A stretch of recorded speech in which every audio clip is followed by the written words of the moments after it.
Welcome to my mini vlog. આજ આપણે આવવાનું હતું નીંદવા. આપણા ઘરની વાડી આવી ગઈ નીંદવા. સોયાબીનમાં જે તુવેર વાવી હતી ને એમાં વરસાદ તો રહેતો નથી. આપણે જે નીંદવાનું ચાલુ રાખવાનું જો તુવેરમાં નીંદવાનું જો. હા એમાં નીંદવાનું છે.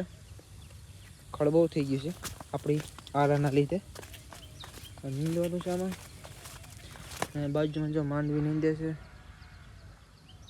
એ તો કોઈ આપણે અહીંયા આવવાનું નથી એટલે આપણે આપણી રીતે નીંદવાનું છે અહીંયા.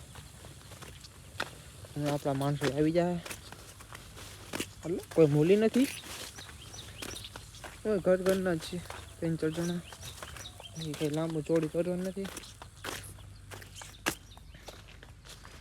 અને વરસાદ તો ઝીણો ચાલુ જ છે. જો રેવાનું નામ લેતું નથી. ગાળો થઈ ગયો બધી.